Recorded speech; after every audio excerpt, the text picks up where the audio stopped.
Welcome to the Global Wellness HQ family of podcasts. We are your international headquarters for resources and ideas and insight in relation to the 9 elements of holistic wellness. Join us as we interview local and international wellness experts and learn how you can implement and improve one element or dimension of wellness at a time. Our experts will share their practical tips on wellness in one of these core areas: emotional, intellectual, occupational, physical, environmental, financial, spiritual, social, or habitual. We created our family of podcasts as a resource for anyone who is looking to integrate the 9 elements of holistic wellness into their daily lives. Welcome to the show.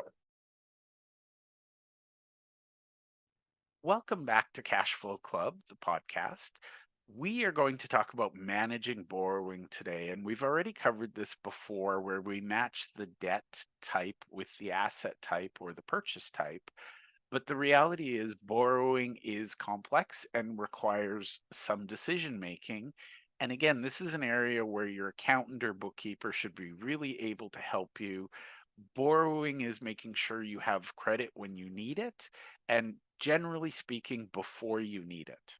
This is cliche, but the reality is the best time to ask your bank for money is before you need it. I can tell you horror story after horror story. Somebody finds out on a Thursday we're going to be $10,000 short for payroll on Friday. I can tell you the banks aren't very compassionate or understanding when you're calling them Thursday afternoon saying, I need to borrow 10,000 urgently, help. More often than not, they say, sorry, can't help. And then what happens is the owner ends up dipping into savings or going to friends and family. The best time to borrow money from a bank is when you don't need it. So you want to talk to your banker and have a very open and candid discussion. Bring your accountant and bookkeeper along and find ways to get the credit that you need when you need it. So for example, do you need an operating line of credit to buy inventory? Can you secure that with inventory? Do you need to factor your receivables? Can you pledge your receivables? What kind of credit is available to you for operations?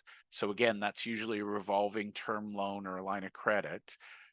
Sorry, a line of credit, not a term loan. But short-term operations should be, credit card, credit facility, line of credit, etc. Now, if you're looking to buy assets, long-term assets, you want to know what your bank's criteria is for those borrowing decisions, and you want to provide them with the information that they need to make that decision. So in my experience, a lot of banks, they want years worth of financial statements. They want, some sort of assurance from an accountant, but they're also looking at your forward looking, your budget, your forecast. The more certainty you can give the bank, the easier it is for them to say yes. And by the way, it's not always about getting the cheapest rate or the lowest credit fee or credit application fee. It's about getting the credit we need. If we need $10 of credit to earn $100 of revenue, that is credit well earned. So we're not looking at the absolute cost of the credit. We're looking at the relative cost. What's the return on investment? And by the way, if the return on investment is unclear or small, maybe we don't want to borrow that money.